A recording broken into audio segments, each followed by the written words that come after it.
The Indus Waters Treaty, signed in 1960, is often hailed as one of the most successful water-sharing agreements in history.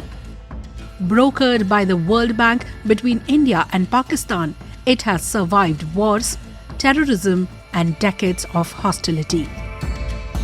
However, the Pahalgam terror attack on April 22nd has once again pushed this historic treaty into turbulent waters. How? ANI explains. Punjab ने जो है वो हमेशा वादों की खिलाफ वर्जी की है। उन्होंने सिंधु से लिंक कैनाल्स खोले हैं इस प्रॉमिस पर कि वो जो हैं सिर्फ और सिर्फ जो हैं फ्लड की सूरत में हम खोलेंगे, लेकिन उन्होंने फ्रॉड किया हमारे साथ और मुसलसल फ्रॉड करते रहे हैं, क्योंकि वो जो लिंक कैनाल्स जो फ्लड कैनाल्स थे उनको जो है वो 12 महीने साल के जो हैं वो खुला रखते हैं और हमारे पानी की चोरी भी करते हैं। After the partition of 1947, India and Pakistan inherited a shared river system, the mighty Indus and its 5 tributaries, the Jhelum, Chenab, Ravi, Beas and Satluj. With water crucial for agriculture, survival and economic development, disputes erupted almost immediately. Realizing the risk of another war, this time over water, the two countries, with the mediation of the World Bank, signed the Indus Waters Treaty in Karachi in 1960. Under the treaty, the eastern rivers Satluj, Beas and Ravi were allocated to India, while the western rivers Indus, Jhelum and Chenab were allocated to Pakistan. What makes the Indus Waters Treaty so extraordinary is that it survived the 1965 Indo-Pak War, the 1971 Bangladesh Liberation War and the Kargil conflict in 1999. Even during times of extreme hostility, water kept flowing, quite literally.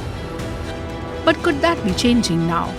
India has blamed Pakistan-based terror groups for the Pahalgam terrorist attack, which killed 26 tourists and injured many others. The Indian government has signalled a re-evaluation of all agreements with Pakistan, including the Indus Waters Treaty. Unlike surgical strikes or air raids, water is an existential issue for Pakistan. Any disruption to the Indus system would severely impact Pakistan's agriculture, economy and daily life at a fundamental level.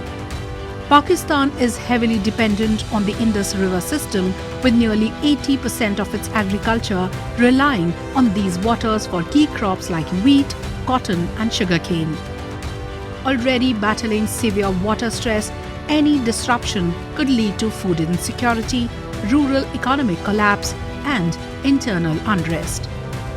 If India were to begin diverting more water, building reservoirs or delaying flows during crucial farming seasons, it could seriously cripple Pakistan's fragile economy. In retaliation, Pakistan has closed its airspace to Indian-operated airlines. Meanwhile, chairman of the Pakistan People's Party Bilawal Bhutto Zardari issued a bizarre warning to India. Pakistan will have to pay a very heavy price, और अभी तो ये शुरुआत हुई है, क्योंकि ये जो टेररिस्ट होते हैं, they take away the most fundamental right, human right, which is the right to life. Innocent लोगों को ऐसे लाइन में खड़ा करके उनका रिलीजन पूछ के ऐसे करना, it's a highly condemnable, और इसकी condemnation सिर्फ भारत का हर एक नागरिक नहीं कर रहा, globally, worldwide, अब सब देखिए, all countries are condemning it. The Indus Water Treaty has long reflected India's commitment to peaceful cooperation, even in the face of repeated provocations. As India reviews its options under the framework of the treaty, it continues to act within its rights and responsibilities.